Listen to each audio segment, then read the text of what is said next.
பலருக்கும் விருப்பமான காயாக விளங்கும் முருங்கைக்காயில் ஏ, சி மற்றும் பி காம்ப்ளெக்ஸ் விட்டமின்கள் நிறைந்து உள்ளன. கால்சியம், பாஸ்பரஸ் மற்றும் இரும்பு சத்து உள்ள முருங்கைக்காயை அடிக்கடி உணவில் சேர்த்துக் கொள்வதால் இரத்த சோகை உள்ளிட்ட உடல் உபாதைகளை தவிர்க்க முடியும்.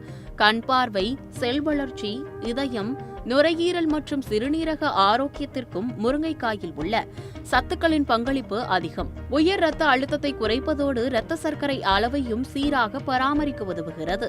மூட்டு வலி மற்றும் உடல் வலிக்கு தசைகளில் ஏற்படும் உள்வீக்கம் முக்கிய காரணமாக பார்க்கப்படுகிறது. வலி நிவாரணத்திற்கு முருங்கைக்காயில் உள்ள ஆன்டி ஆக்சிடென்ட்ஸ் பெரிதும் உதவுகிறது. முருங்கைக்காயை சூப் செய்து உட்கொள்ளும் போது சிறப்பான பலன்களை எதிர்பார்க்கலாம். நார்ச்சத்து அதிகம் உள்ள முருங்கைக்காய் உடலில் உள்ள கெட்ட கொழுப்பை குறைப்பதோடு கர்ப்பிணி பெண்களுக்கு ஏற்படும் குமட்டலுக்கு சிறந்த தீர்வாக பார்க்கப்படுகிறது. வலுவான எலும்புகள், பற்கள் தொடங்கி பொலிவான சருமம் கிடைப்பது வரை பங்களிக்கும் முருங்கைக்காயின் சத்துக்களை பெற அவ்வப்போது அவற்றை உணவில் சேர்த்துக் கொள்ள உணவியல் நிபுணர்கள் அறிவுறுத்துகின்றனர்.